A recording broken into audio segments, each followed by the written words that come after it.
Hello, welcome to the very first episode of Try Talks. So Try Talks is a series that I'm hoping to put together where I talk to people about triathlon.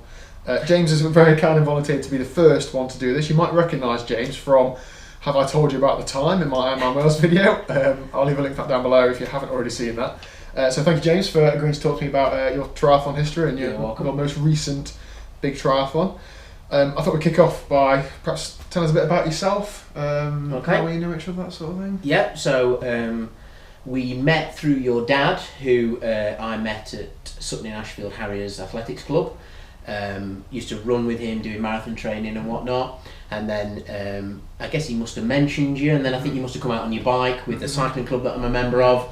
And then we went on and we did the Hope route in France together, and we were roommates. And we just get on, don't we? Yeah, and James has often been the person to tempt me into events, and the experienced head, when I have silly ideas or think about using a certain piece of kit, James will tell me why that's wrong and what I should be doing differently. So yeah. So James, how did you get into sport, and was triathlon your first sport, or is this? Okay.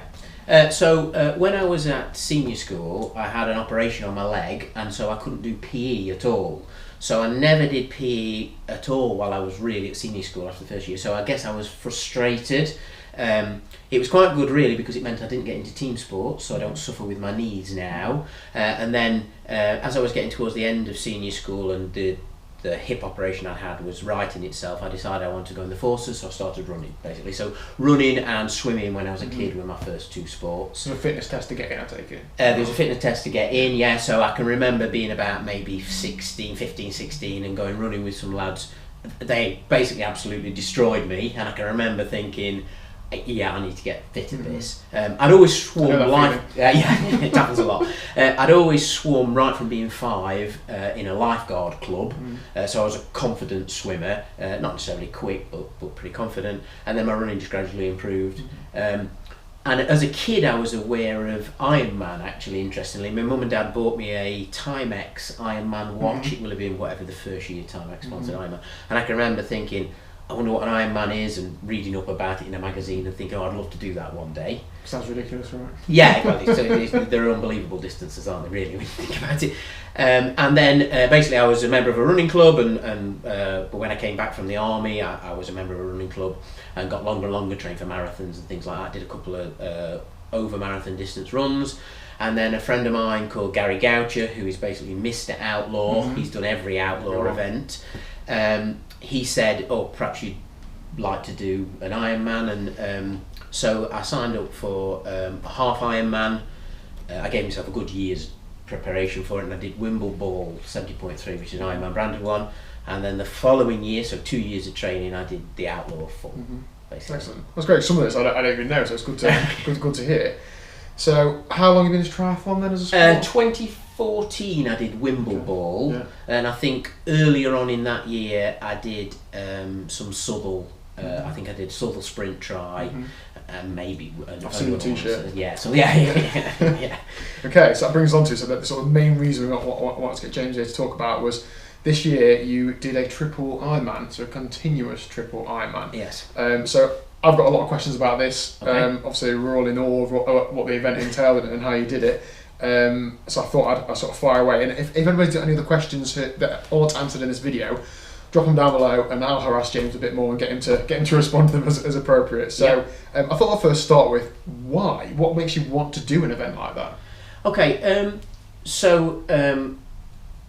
There's a different answer on that type of event in general, and then that specific event. So that type of event in general, after a certain point, so for example, when I trained for a marathon, and I trained and got like 3.5 hours, I'm not motivated to go any quicker particularly, unless I ran 3 hours, for example. And I'm sort of not really thinking that I'm going to do that, putting in the level of training that I'm comfortable putting in.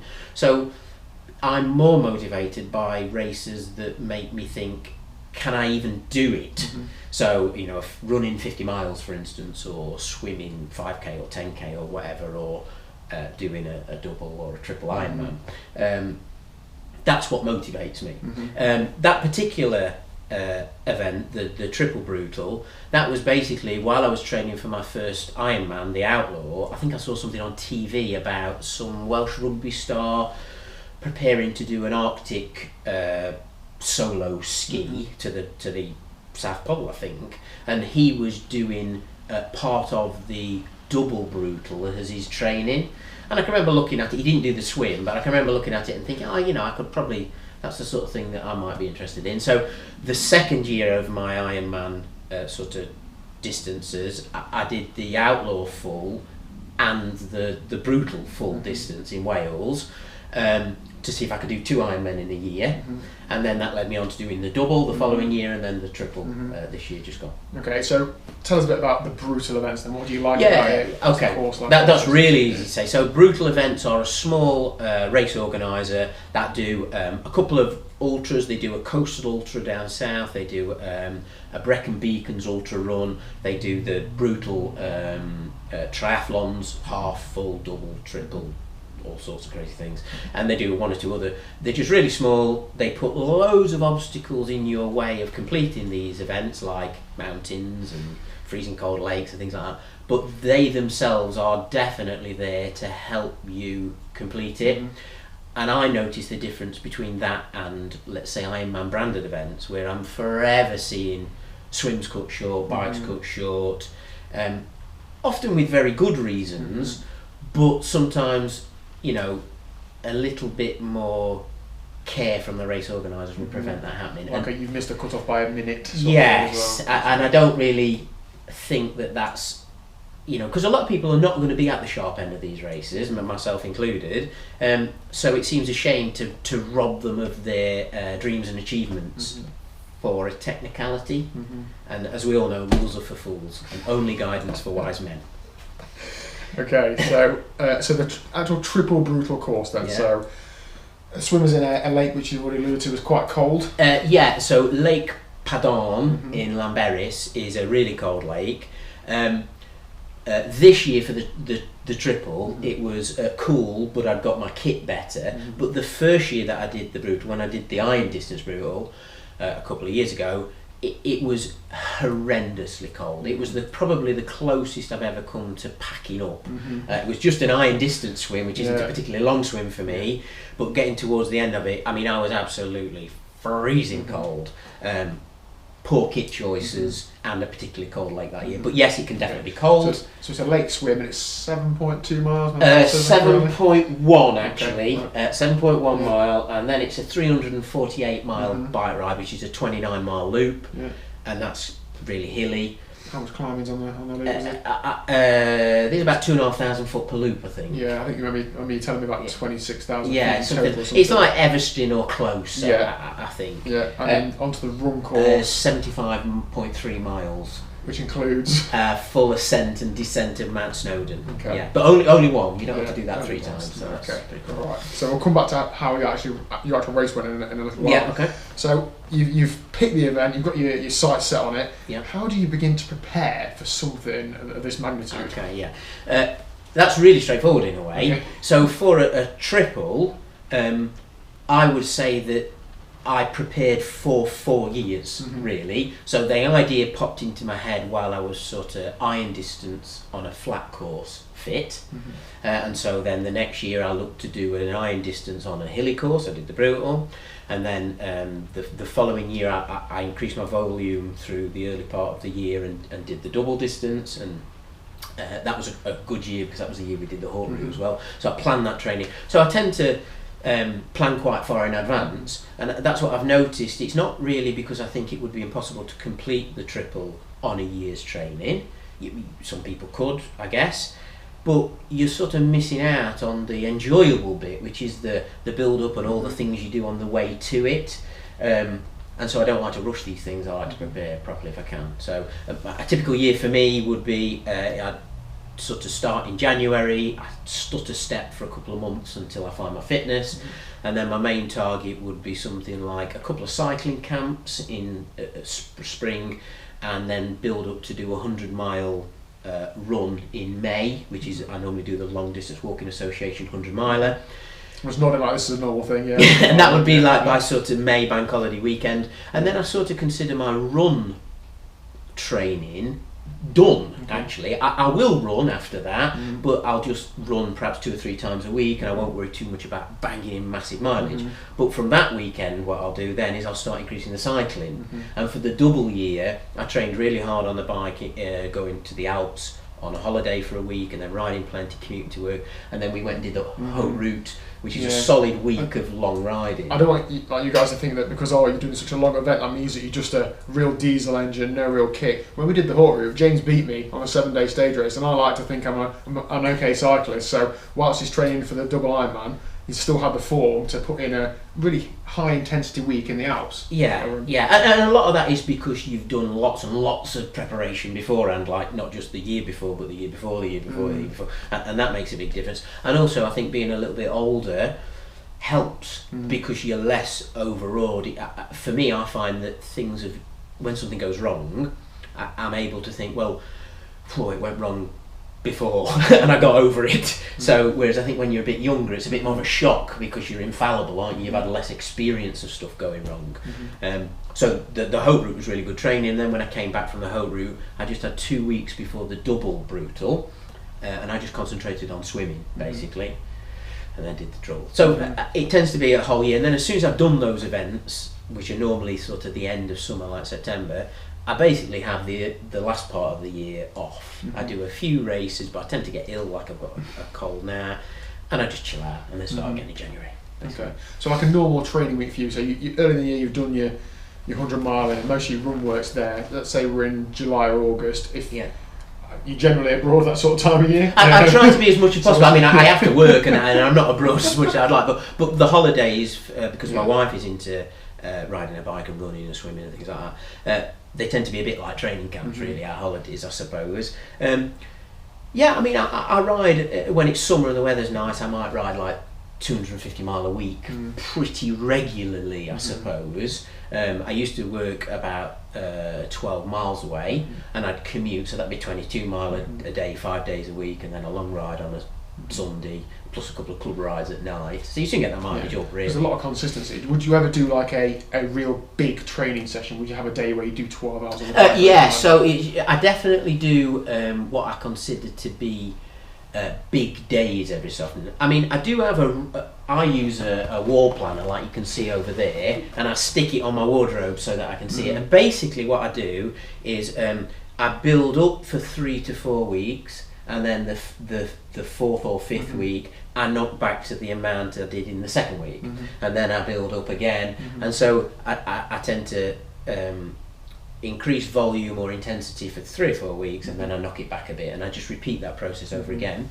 And I don't now schedule rest days, because what I've learned is that I'd always end up having one. So there'd be a time I'd be too busy to train, so I can, or if I know I'm going to a party or whatever, I wouldn't, although I don't party hard, but I wouldn't be training the next day if I had a late night or whatever. So they tend to work themselves out. But I definitely put a lot of stead in consistency. And then yes, I have certain things. So I don't do a lot of brick training, because for the ultra distance triathlon, it's not worth the injury risk. Because I ain't got to sprint off the bike, I'm normally crawling off it, to be honest. But I would do things like where I do back-to-back runs. I think that's quite important. So I might do like a 20-mile run on a Saturday and maybe a 20-mile run on a Sunday, but I wouldn't do too many. Or I might do a really long bike on a Sunday after perhaps a really short, sharp run on a Saturday that blows my legs up a little bit, things like that. Is injury a big concern for you then? It's something you think about a lot? For my body, I've noticed that I don't really get injured with volume. I tend to get injured by intensity. So I'm more wary of intensity than volume. But I definitely build up gradually, and I try to, toward my A race, what I do is I'll have a few races on the way. They can be anything, a marathon or an ultra or maybe a 70.3, something like that. And I'll sort of build up to them and have a little mini taper for each one of those. But for my main race, I try to sort of have the whole year building up to just until I feel as if I'm just about to get to a crescendo, and then I just sort of have 2 weeks easy before the the big event, and that's what works for me. But that's experience, and it's took a lot of time to learn that. Okay, so you've done all the training, you've done all the preparation. You got to Llanberis in Wales then ahead of the triple. So how did the day go down? How did you the swim? What equipment are you using? How do you get through it? Obviously, I've been in the lake a few times, so I know that it's really cold. So I've perfected my kit a little bit. So I wear gloves and booties for comfort more than anything else. I've improved my wetsuit over the years, so I've got a really good Orca wetsuit, but it's not thick enough, so I've exchanged that for a Blue 70 thermal wetsuit, which is much better. I wear a lava core rash guard underneath, which helps, and I wear a neoprene cap and then a silicone cap over the top. That's made a lot of difference. And then I have one of my support crew, because the swim on a triple is lapped for safety, so you swim I think maybe just under it's maybe like just under a kilometre, and you have to so each lap is just under a kilometre, and you swim 2 laps and then get out every second lap. So just under a couple of K, and I get my crew member to pour warm water down my wetsuit. The difference is astronomical. I was really surprised. I took a picture of that. There's a good picture of you having that. Yeah. I mean, the other thing that I tried this year that I didn't do on the double, but I tried on the triple that worked, is I actually did that before I started the swim. And what it does is it stops your body having to warm up that first bit of cold water. That little shock that you get. And I think over a long swim, that those small things make quite a big difference. So that was a really big thing. I drink warm tea every second gap, and again an improvement was that I had my crew member make the tea before I got out, because on the double what was happening, I was getting out and it was too hot to drink. So now it was getting out and it had gone a bit tepid, so I could gulp it down. I've not really got the eating right on a long swim. I have to use gels because I don't fancy even a biscuit. I thought biscuits were going to work, but I didn't fancy it, so I've had to use gels, which I don't like, and it does upset my stomach a little bit. I've certainly noticed that you don't use that sort of product, do you? I don't use hardly any energy product really, but on the swim I use the gels for convenience. On the ultra distance stuff. On the bike, no, it's real food.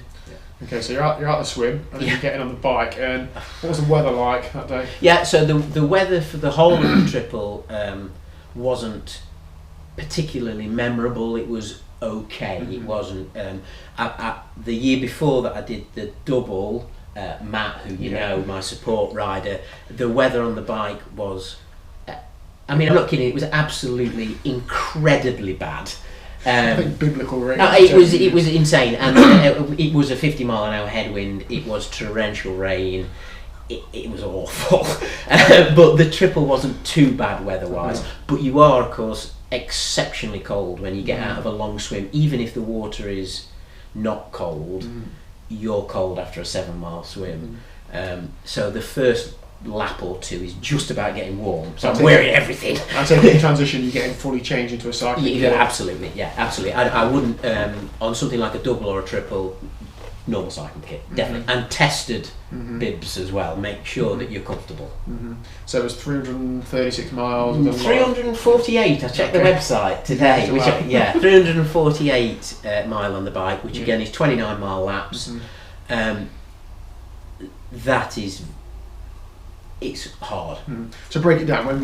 When were you stopping? So I've learned that on the bike ride you're better off getting it done. So you want to absolutely minimise the time off the bike. So my support crew set themselves up in a bus stop on the loop, and what that meant is that the bus stop was comfortable enough to get changed if I needed to get changed, but not comfortable enough so that I wanted to hang around in it. So it meant that literally I would come round on a 29-mile loop, stop, throw my water bottles out, they put 2 new ones in, they'd give me some food, they'd talk to me, I'd tell them what I wanted for the next time, and then I'd set off. So some of my pit stops were like a minute, and I think that's a really big thing. One of my competitors, a really nice guy, but I noticed that he was going back to his caravan on each loop, and I don't know this for a fact, but I would imagine that a lot of those loops had a 15-minute break by accident, because you're inside and you think, well, I'll just have another hot drink. So I think the not faffing and the bus stop thing was a big thing. So did you do the cycle in one go then? Did I have a sleep? No, I did. I had a sleep. So basically, if you are, for me, anything up to 40 hours, I don't really need to sleep. Or perhaps I do need to sleep, but it doesn't give me any performance advantage. So you're better off not sleeping. But over 40 hours... Because it's a race. Because it's a race, yeah, absolutely. Over 40 hours, I've read up that earlier sleeping makes a bigger difference to your performance later. So we scheduled in a sleep, I said, subject to weather, but I said there's no way I'm stopping before midnight, and I want to stop. So this is very much start on the Saturday morning. At 7 a.m. And you're talking midnight, Saturday night? Yes. Yeah. So I told my crew, I'm not stopping before midnight, but I don't want to stop after 3 o'clock. So somewhere in those hours, when it's pitch black and it's the worst time for riding, I'm going to take a 20-minute sleep. Again, because I've read up that apparently 20 minutes is the optimal amount. Unless you're prepared to have like over an hour, there's no difference between 20 minutes and 40 minutes. So I thought, I'll have 20 minutes. But as it happened, we got to sort of 2 o'clock when I was ready for a sleep, and I worked out that if I didn't do another lap, I'd be stopping before halfway, and psychologically I couldn't cope with that. So I kept going, which meant I went to sleep in the early hours, but actually it turned out that that was a really big advantage, because I went to bed and it was black, and when I opened my eyes it was dusky or dawny, if you like. So psychologically I got a boost. It felt like I'd been asleep all night and it was a new day. Then I got back on the bike and carried on riding for the whole of that day. I think the bike did it take me like 18 and a half hours or something? I can't remember what it took me now. It was a long time. Anyway. So we're talking Sunday. I think it was Sunday tea time, wasn't it? Yeah. Around there that you got off the bike. Yeah, it was still daylight when I got off the bike, and that was a real boost as well. And I'm not exaggerating. The bike was absolutely horrendous towards the end. I got no say in what power I'm pushing. It was just trying to turn the pedals without stamping on too much. So what kit are you using? What's your bike set up? Yeah, okay. So I use a road bike, and I use triathlon bars. That are a full ski, so they meet up, and it's got armrests that flip up and down. Now, if you put those on a normal road bike, the problem is it closes your hip angle and gives you problems. So I bought like a fancy seat post called a Red Shift, which takes the seat up and down, and that is a brilliant piece of kit. I would definitely recommend it. So when you sit up, are you moving that back? When you sit, you move back. You can just grip your legs together and move it back. So you're in a normal roadie position, and then when you want to get on the bars, you lift it up and it goes slightly forward, and you can get on, and it keeps your hip angle a bit more open. There's a bike fitter called Andy Brooks who is amazing at things like that, and he really made a big difference to that. Some people did it on time trial bikes, but there's so much climbing, and the descents can be sketchy, especially in the dark. Yeah, I mean, particularly after the experience of the weather on the double. Well, if I'd have been on a time trial bike, then I'd have got off. It was just so sketchy. And now the weather wasn't like that on the triple, but I didn't know it, and it's just with the handling, it's just much easier with a road bike. So I remember seeing a photo of your bars. You'd had something wrapped around it. Oh yeah. You were better at remembering this than I am. So basically, when I've been riding for a long time, I got like I suppose they might call it cyclist palsy. So my hand had gone like completely numb, and I couldn't change gear. And it started out as like a bit of a minor inconvenience, and it sort of developed into maybe a race ender, because I really. I mean, I couldn't feel anything at all. I couldn't move my hand. I couldn't change the gear, use the brakes. So when I got to my next break, where I was going to have a little kip, I said to my brother, who's on the support crew, "You're going to have to do something. I've got this problem." And so I went to sleep, and while I was asleep, he took an air filter out the boot of his car to bits and taped the felt inside around the handlebar, and it thickened it up, and 20 minutes, half an hour of riding it had solved the problem. Amazing. I think it's the nerve, you're trapping the nerve, and I just think that change of just released the pressure, and it made a world of difference. So you've got to be flexible when you're doing these ultra distance events, I think. So as well as that, did you have any other comfort issues? Are your Yeah. saddle okay? Yeah. So position okay? That sort of thing? okay. Obviously, you hear stories of horrendous saddle sores. What happened? I'd spent a lot of years perfecting my kit. So of course this redshift thing helped, because again that changes the position that you sat on a little bit as well. And I got the saddle so that I had to buy quite a small saddle so that the nose of it wasn't in the way when I was in the time trial position. And that small saddle helped support me. I sat on it really well. What I noticed is towards the end, particularly when I'd swapped into a pair of bib shorts that were perhaps a little bit older than bib tights actually at night, that were perhaps a little bit older than I should have still been using, I started to get a little bit of discomfort directly on my sit bones, a little bit of soreness. It didn't look like, it wasn't an open wound or anything like that, but it was definitely getting a bit tiresome, I suppose. But it was interesting because a couple of days later, when the race had done, those two patches shed their skin. So I had like two tiny little patches that had shed the skin with it. So if we were ever doing an event in the future, Dan, you know, if we signed up for something like the Race Across America or something like Dan's Got the Nerve, that would be something you'd have to consider. You know, the knock-on effect of these issues, I think. But I was lucky enough to get away with it. Okay. So what were you eating and drinking then to get you through that? So pizza. Pizza is a brilliant food. Is it a case of what you can get along with? Yeah, it is. I mean, I don't use the energy products that I use gels on the swim because I feel I have to. I use a drink called Tailwind, which my wife uses, and so I've started to use it so I don't have to buy my own basically. But it's really good. It's like a gentle electrolyte drink. It has some energy in it, and the stronger you mix it, the more energy it's got, and the weaker you mix it, the more isotonic effect it's got, if you like. And it's quite gentle on the stomach, so maybe I use that, but I don't use a lot of it. I like squash, things like that. Ginger beer is quite a good one if you've got an upset stomach. But pizza is good because fatty, carbohydrate, an actual taste, which I think is important. I like sandwiches, things like that. It's like normal food. Yeah, normal food is a big thing. Tea is really important. I wouldn't be able to do it without tea. And that's basically because the amount of time you're going to be active. You don't want your stomach to get clattered up with lots of sugar. There's peaks and troughs, I suppose. Yeah, you want just a nice steady. And also not eating too much. I mean, one of the battles that I have is that because my support crew is so good, they're really concerned about me eating lots, so they're always reminding me eat, drink. But I have to sort of pull the reins back a bit of them because I listen to my body and I sort of know if I'm starting to feel a bit. And there are times during those ultra events when I'll switch to just water for a while, and after a certain amount of time I can sort of feel it flushing through, and I'm sort of ready to eat again. But you have to know your own body, I guess.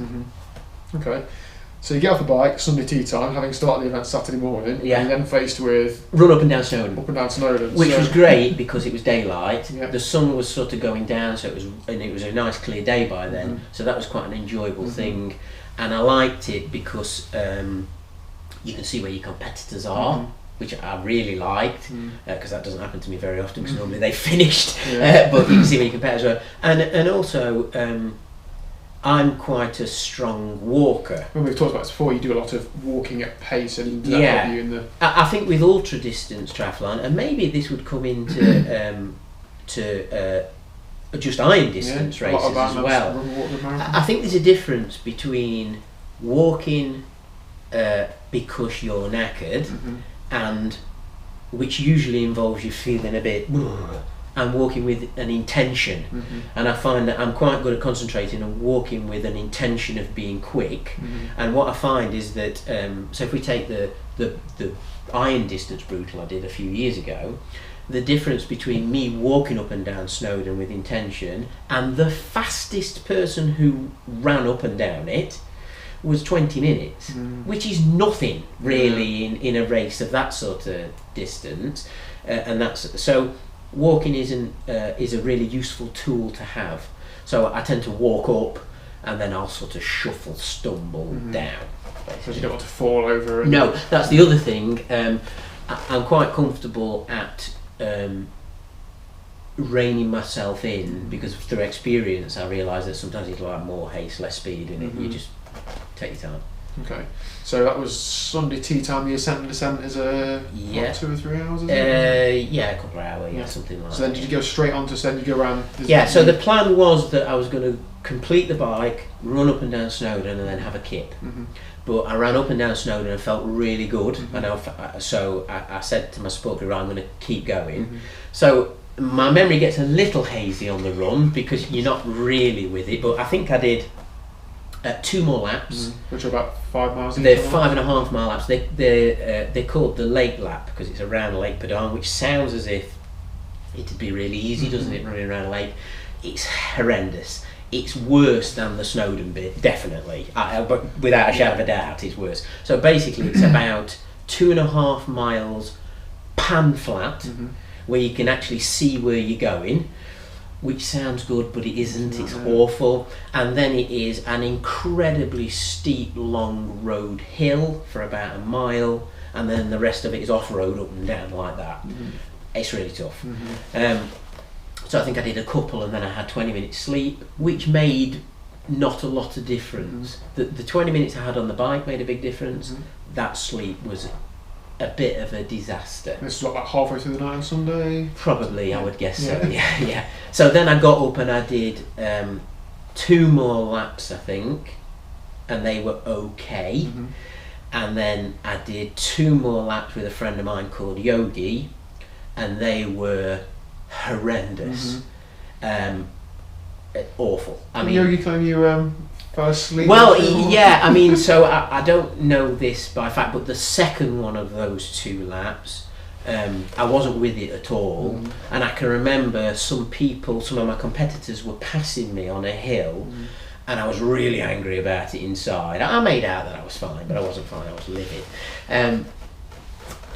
But I'd start to get a bit delirious, and then Yogi says that I actually fell asleep while walking and snored.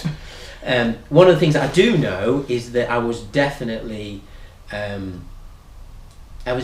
hallucinating at one point, only briefly, but it was as clear a hallucination as you get. So on the completion of that lap, Yogi and the rest of my support group put me to bed. I went straight to sleep for 20 minutes, and I woke up naturally. They were told to wake me after 20 minutes, but I woke up anyway, and I looked out and I knew I wasn't right, and I said, no, I'm going back to sleep, and I had another 20 minutes, and then after that, so that's 40 minutes sleep, I was brand new. I was literally, it was like a game changer.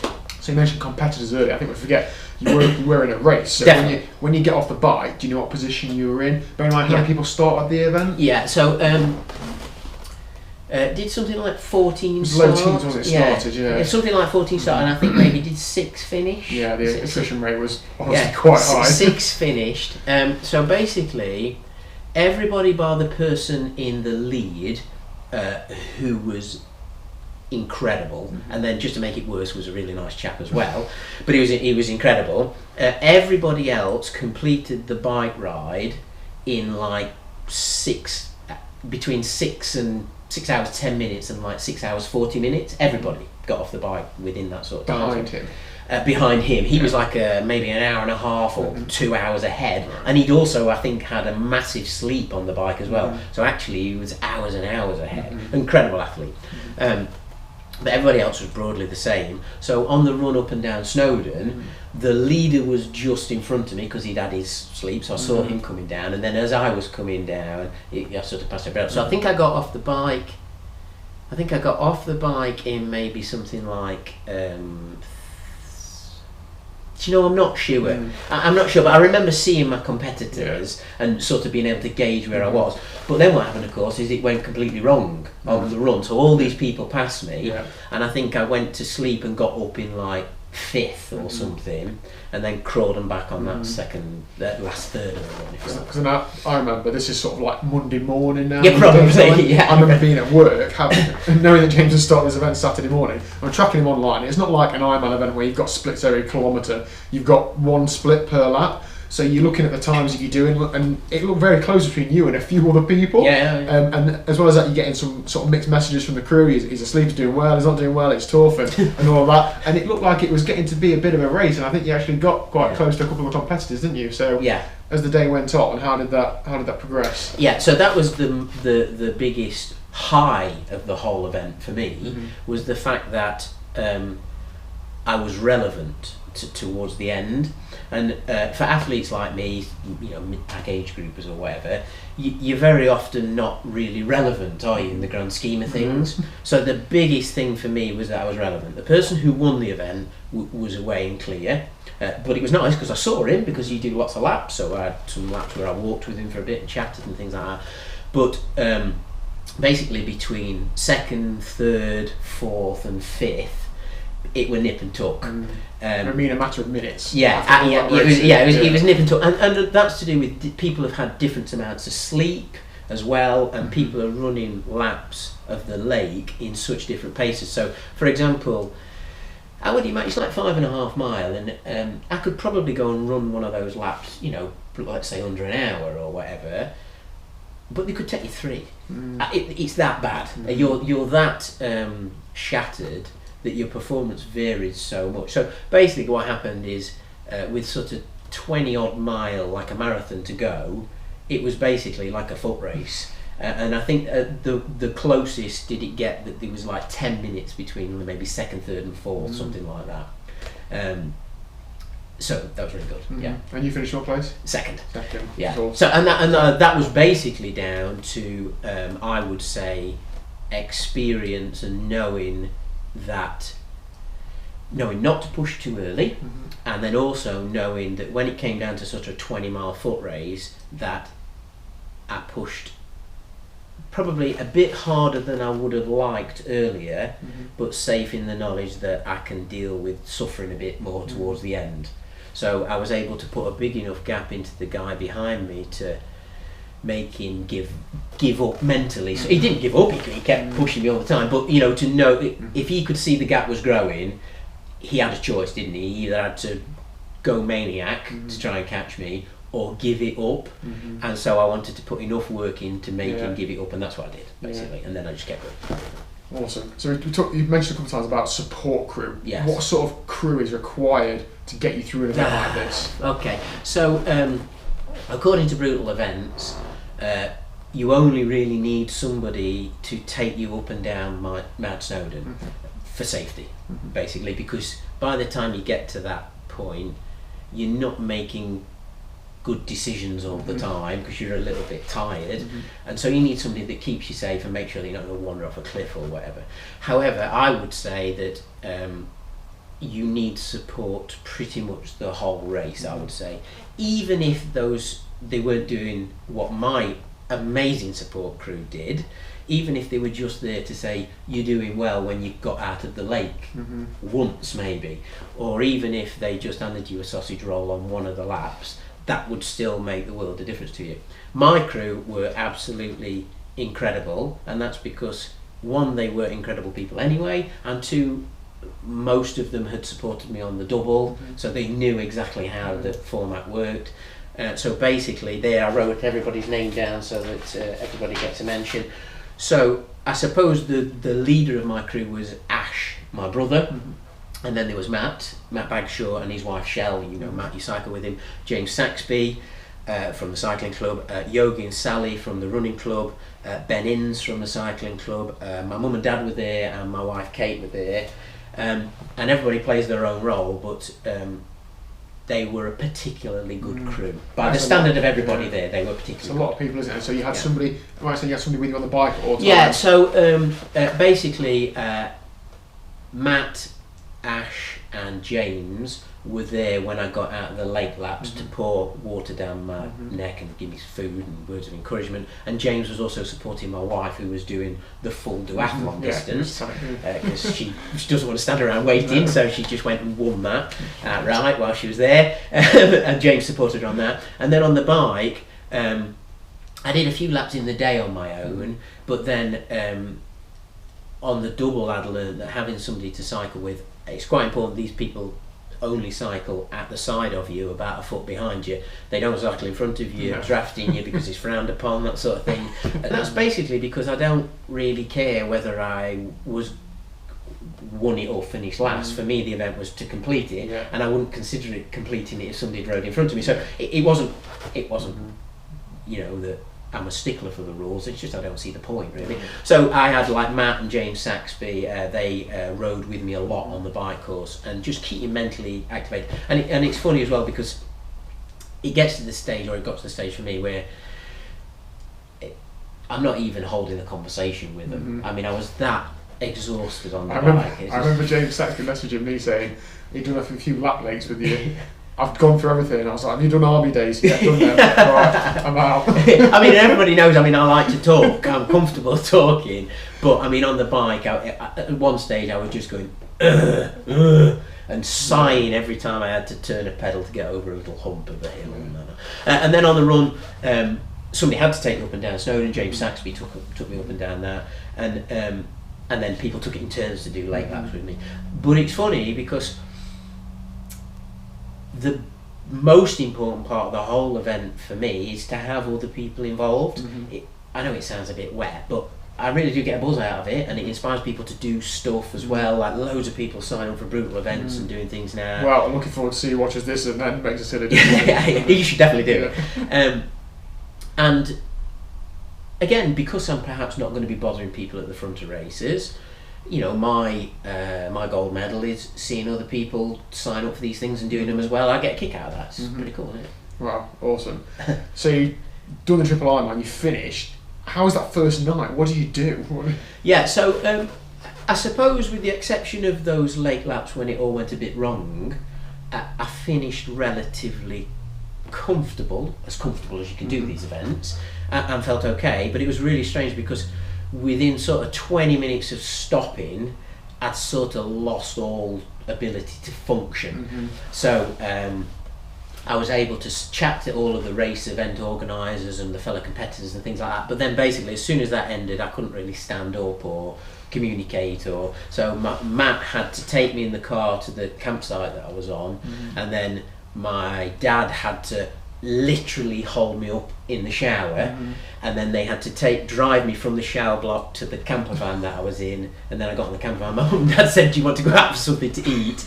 And I most definitely didn't want to go out. So I said, well, let me go to sleep, and they brought me some fish and chips back. And in my head, what I thought had happened is they'd like nipped to town and fetched me some fish and chips, woke me up and give me some fish and chip. But what had actually happened is I'd gone to sleep for a couple of hours, and they weren't even staying in the town I was in. They'd had to drive all the way back to Carnarvon and then come all the way back hours late. So lots of people put themselves out for me, and I really, really appreciate it. And I literally, not only couldn't I do these events without the people helping me, but I actually wouldn't want to, because that's the thing that I enjoy. So thank you for everybody who supported me on that and made these things possible. And I'll try to return the favour. If anybody wants to do anything, I'll always help people do this. So yeah, I was no hour basically. And then the next day, you know, your feet hurt a lot and you're stumbling about and that. But you're okay, and you recover okay, you know. I always say that like the hardest event that I've ever done is running a marathon somewhere near your capabilities. Because the thing about ultra events, and particularly people like me that aren't, you know, these ultra athletes, if you like, you always have to keep a bit back just in case. So you're never emptying the tank. Whereas when you run a marathon somewhere near your capability, whatever that capability is, 5 hours, 3 hours, 2 hours, whatever, it's exhausting in a sort of deeper way. So you recover okay, and then I just kick back and relax a bit. So following that, you've done a triple Ironman. What do you do next? Have you got any plans as to what's next? Have you got any motivation to do any longer events? You know, so I've the thing about the brutal triple was that it wasn't just a triple iron distance. It was a very difficult parkour, I think the posh word is, but difficult terrain, and it was that appealed to me really. After I'd done an Ironman, because even when I'd done an Ironman, maybe not the first time, but certainly the second time I completed an Ironman, I was happy with the time that I got. I think I went like sub 11 or something like that. But I actually felt okay, really. And I have this thing, wherever I complete a race, I always think, could I turn around and do it all again? I'm never going to do it, but could I? And when I finished an Ironman, I sort of thought, oh yeah, maybe I could. And that's where this sort of led me to, I suppose. So with the triple, it was about the terrain and it being really difficult. The triple iron distance itself perhaps didn't totally terrify me, but when you put that sort of elevation in and the cold water, things like that, it does. I have no motivation to do any more continuous iron things, because I sort of imagine that I probably could suffer for longer, but I'm not going to learn anything new probably about myself.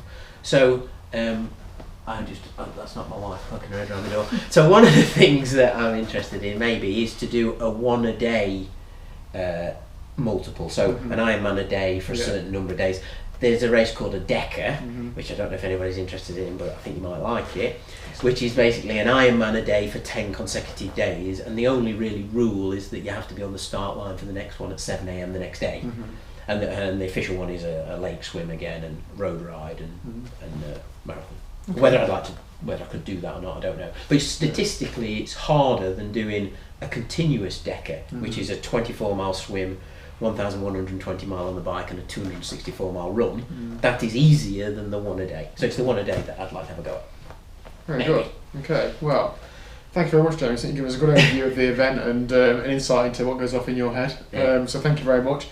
As I said earlier, if anybody's got any questions, drop them down below. I'm also hoping to make this a bit of a series, so if you are somebody with some sort of triathlon story or some sort of experience, you want to share it, or if you know anybody, feel free to slide in my DMs on Instagram or email or anything. Everything's down below. Thanks very much. You're welcome, Triathlon Dan. Cheers.